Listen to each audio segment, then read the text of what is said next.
I'm literally trying to walk in about 2 feet of water in Riverside Park in Neely, Nebraska.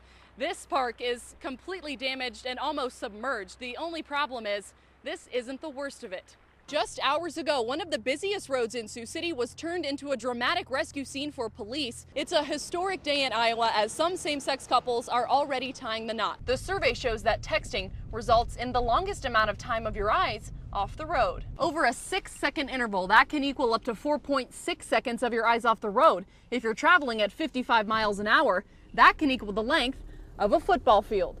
Now, the class is offered 4 days a week and open to any senior who's ready to change their life in a great and positive way. It's a new internet sensation that's sweeping across the world, and it's causing concern for parents. It's speed dating gone global, but is chat roulette safe? Locally, a few races are stirring up debate. Meghan Harshbarger is live at City Hall in Sioux. And Meghan, what's the turnout been like so far today?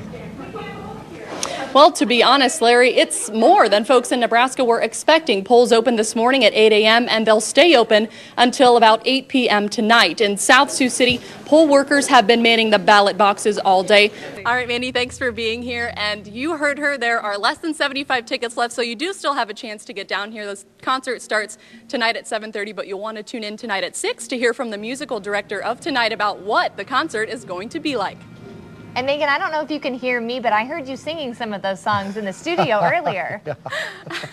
She knows I know a few. Yeah, all right. Thanks, Megan. An extra pair of gloves, socks, or maybe even a blanket. These are all some of the things you should keep in your car just in case something were to happen. National championship game that's going on right behind me, like you said, between Shawnee State of Ohio and Northwestern of Iowa. We'll have a little bit more on highlights coming up next in sports, but right now joining me is Teresa Magnuson. Now here at the South Sioux City Walmart a little bit after 6.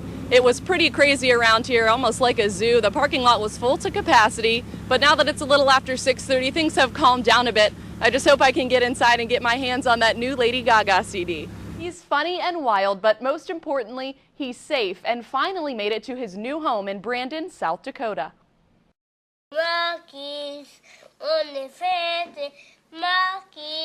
Meet Stephen, the newest member of the Christensen family.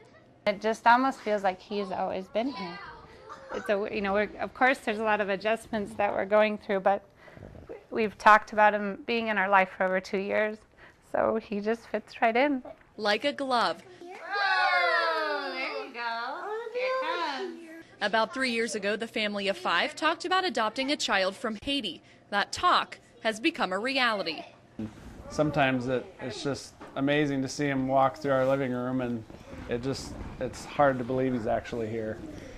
But the devastating earthquake left the family in shock, and they didn't know if Stephen was all right. We really didn't know what to think. I think it was kind of what happens when shock comes over you. You kind of freeze a little bit and you're just not sure what's happening. So that's how it was for us. One day later, they got the word he was okay, and since Saturday, Stephen's been adjusting well to his new home, and it's even the first time he's seen snow. Well, he's probably wondering if it's this cold all the time. That's probably one of the big things for him.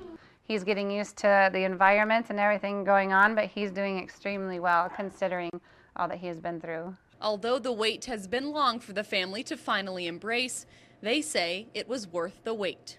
It's been a long wait, but it's been very worth it. The 2 years seemed like forever then, but now it was well worth it.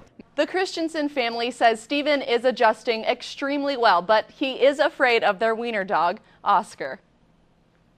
By the looks of things, you'd think it was Black Friday, but guess again. Folks are lined up today to see the one and only Sarah Palin. Could I have your attention in this area, please? Governor Palin is running a little late today. She's been at Walter Reed Hospital visiting wounded soldiers. She is trying to get here as fast as she can, but she's coming from the East Coast. Even though Sarah Palin was an hour and a half late, her #1 fan still stood by her side.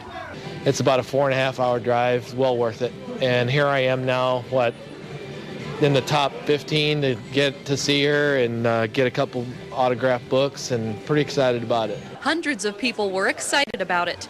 They lined the halls near Barnes & Noble with books in hand, ready to go. Even the extra muscle says the crowds were, well, pleasant. Well, people started lining up about 10 o'clock last night. Some brought their tents, some brought their sleeping bags and blankets, but it's been quiet. All have been friendly, and nobody's trying to get to the front of the line.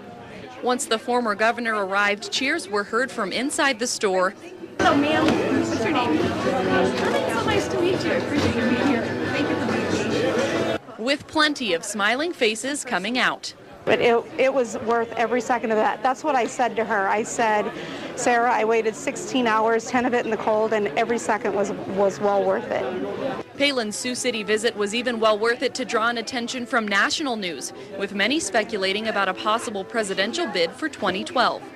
What makes this an interesting story is just the phenomenon that so many people have turned out, and this is her one stop in Iowa. This is the place and the people with whom her political future may rest. So that's what makes this an interesting story.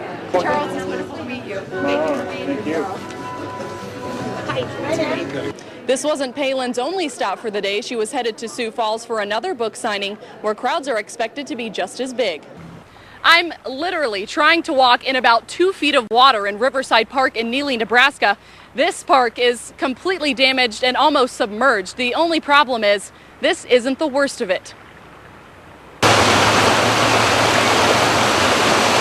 The town of Neely is drowning. It's a dangerous situation. There's a lot of houses and a lot of homes that are being affected by this. It's not a good thing. After several days of rain, the Elkhorn River crested and flooded the town of Clearwater. That raging river made its way 9 miles downstream to Neely. This is going to be pretty devastating for Neely because we've lost, it just really, it's tore up a lot of trees, and those are always hard to replace. But it's rearranging the riverfront. 5 families were evacuated from their homes. RVs are almost underwater, and Neely's park is completely submerged. It's sad, to see the bridges go out, the swinging bridge, it's such a landmark and stuff. It's sad to see that go. I don't know, I've never seen such a thing. We talked to some people that have cattle west of town in the pastures here, and they said they know there's some missing. So, you can't get to them because they're out on like islands out in the water, so. The town has been flooded twice before, only this time it's covered in at least 2 feet of water. It wasn't this high, in our park. It wasn't up to our pavilion, and our whole park is the river right now. I've been here since 1974, and this is the worst flood I've seen. For now, the town is praying for families affected by the disaster and doing the best it can to stop the flooding. Emergency officials have set up a rescue tent in Clearwater for those who have been evacuated out of their homes. Folks here just hope that the worst is over. Reporting in Neely, Nebraska, Meghan Harshbarger, Channel 9 Eyewitness News.